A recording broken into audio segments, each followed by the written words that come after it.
In the rolling fields of Clay County, Missouri, long before his name echoed through the saloons and dusty streets of the West, a boy named Jesse Woodson James was born in 1847. He was the son of a preacher, a quiet, hard-working man who believed in the Word of God. But the world Jesse grew up in was anything but holy. When the Civil War tore through America, the border states like Missouri became blood-soaked battlegrounds. Neighbors turned against each other. Towns burned. And young Jesse, barely a teenager, watched as Union soldiers raided his home, beat his mother, and hanged his stepfather from a tree. From that moment, the boy who could have been a farmer, became something else. Something darker. At just 16, Jesse joined a Confederate guerrilla band led by Bloody Bill Anderson, a man whose very name made Union soldiers tremble. These riders weren't ordinary soldiers, they were ghosts of war, striking from the shadows, killing without mercy. Jesse learned how to shoot, how to ride, and how to vanish into the hills like smoke. His brother Frank James rode beside him, a quiet and intelligent man, loyal to the bone. When the war ended in 1865, most men went home to rebuild. But for Jesse and Frank, there was no home left to rebuild. The war had burned it all away. So, they kept their guns, and found a new enemy: the banks, the railroads, and the government they blamed for their suffering. And so began the legend of the James Gang. The year was 1866 when the first daylight bank robbery in American history shocked the nation. A group of masked men rode into Liberty, Missouri, shot a cashier dead, and galloped away with over $60,000 in cash and gold, a fortune at the time. No one could prove it, but the whispers began immediately. Over the next decade, the James Younger Gang became infamous across the West. They robbed trains in Iowa, banks in Kentucky, and stagecoaches in Texas. Each robbery was bolder than the last. But what truly made Jesse famous wasn't the robberies, it was the stories. Newspapers painted him as a modern-day Robin Hood, a Southern hero striking back against corrupt Northern banks. Some said he shared money with poor farmers. Others swore he never killed an innocent man. Truth or myth, it didn't matter. The people wanted a hero, and Jesse gave them one. Behind the gun and the legend, Jesse was a complicated man. He married Zilda Z. Mims, his cousin, and fathered 2 children. He loved his family fiercely, but he also lived a life that put them in constant danger. In the quiet of the night, when the outlaws rested by the campfire, some said Jesse would stare into the flames, whispering prayers like the preacher's son he once was. Others said he had long since made peace with the devil. To his gang, he was both a leader and a fearsome force, quick to reward loyalty, quicker to punish betrayal. If you rode with Jesse, you were part of his family. But if you crossed him, you were as good as dead. In September 1876, the James Younger Gang made a decision that would change everything. They targeted the First National Bank of Northfield, Minnesota, a wealthy northern town filled with ex-Union soldiers. It was a mistake. As Jesse and his men burst into the bank, the townspeople fought back. Bullets flew through the air.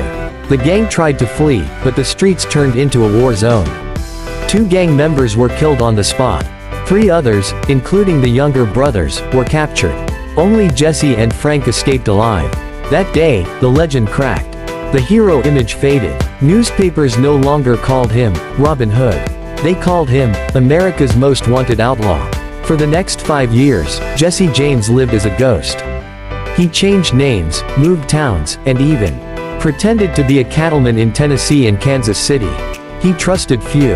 His gang was gone, his family lived in fear, and every stranger's glance felt like a rifle aimed at his back. But one thing about Jesse James never changed: the hunger for one last score.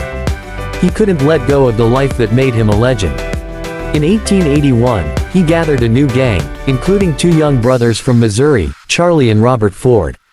Jesse believed he could trust them. He was wrong. It was a quiet morning on April 3, 1882, in St. Joseph, Missouri. Jesse woke early, kissed his wife goodbye, and sat down for breakfast. The Ford brothers were with him, planning their next robbery. It was hot that morning.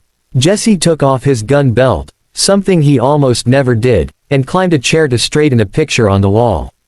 Behind him, Robert Ford watched silently. He knew there was a $10,000 bounty on Jesse's head, dead or alive. And he wanted that reward. As Jesse adjusted the picture frame, Robert drew his revolver and fired a single shot into the back of the outlaw's head. Jesse fell to the floor, dead before he hit the ground. He was 34 years old. News of Jesse's death spread like wildfire. Crowds gathered outside his home. Some wept, others cheered. Newspapers printed his photo, and within days, songs were written about the coward Robert Ford who shot Mr. Howard. Yes, Mr. Howard. That was the name Jesse had been living under. Ironically, his death only made his fame greater. In life, he was an outlaw. In death, he became a legend. People refused to believe he was really gone. Rumors spread that he had faked his death and escaped to Texas or even South America. Over the next century, hundreds claimed to have seen Jesse James alive. Maybe it was denial, maybe it was hope, or maybe, legends never die. Decades after his death, people claimed to see Jesse's spirit riding under the moonlight of Missouri's hills. Old men swore they heard his horse's hooves echoing across the plains. Historians dug into his story, trying to separate fact from fiction, but the truth always slipped through their fingers. Some say Jesse was a cold-blooded killer who used politics as an excuse. Others say he was a victim of his time, a man shaped by war and betrayal. Maybe both are true. What's certain is this: Jesse James captured something deep in the American soul, that restless spirit of freedom and rebellion that refuses to bow down. More than a century later, Jesse James is still everywhere, in movies, books, and country songs.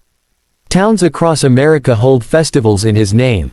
His old farmhouse in Kearney, Missouri, has become a museum.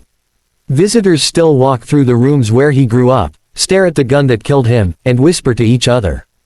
There's a certain magic in Jesse's story, the preacher's son who became the devil of the West. He was both sinner and saint, hero and villain. The kind of man who could rob a train with a smile, and still win the hearts of the people.